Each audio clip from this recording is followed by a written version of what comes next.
So we're finally getting into the dirt part of the course. And this is one of the most challenging kind of entries to a dirt section there is. It's also one of the most unique dirt corners there are. It's a banked right-hander, and it's really sharp. It's kind of a hairpin. And there's a bump. There's a big bump as you go from the tarmac to the dirt. And on this bump, you need to do a lot of things at the same time. So as you can see here, Mitchell is kind of using just a little bit of brake. He's trying to control his momentum before he hits this section. And this section is actually going to change. Actually, change it to sector 4. Alright, so right now Mitchell's about to go over the bump. He's in third gear. He's turned 90 degrees plus to the left-hand side with the steering wheel.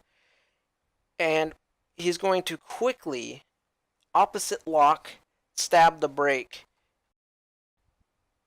and downshift. So the key when you go across this is you get the car to just swap ends. You get it to rotate brilliantly.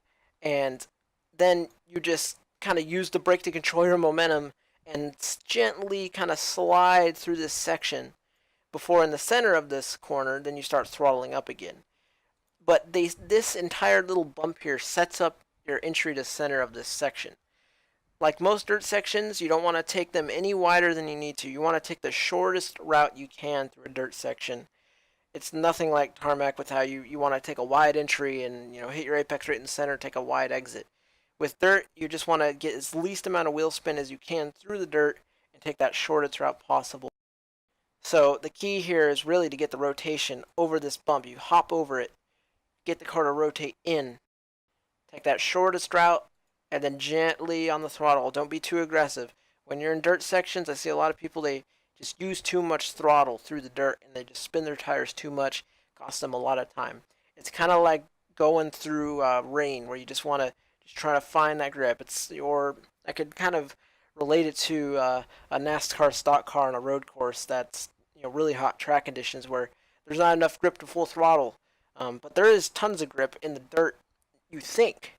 But you're really just spinning the tires and costing yourself time. So what Mitchell does through this entire, turn 5 and then to turn 6 is he's trying to find the grip, just trying to find that point between too much wheel spin and not enough kind of wheel spin.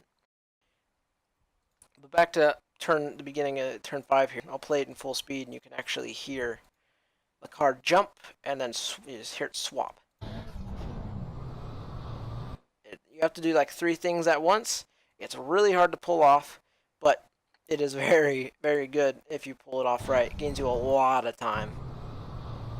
If not, it's for a lot of people it's hard to pull this off and they'll have to use the handbrake just to get the car to the right because as they go over this, it doesn't rotate and swing around to the right like this, and you just have to use a little bit of handbrake. But that is the right way to do it.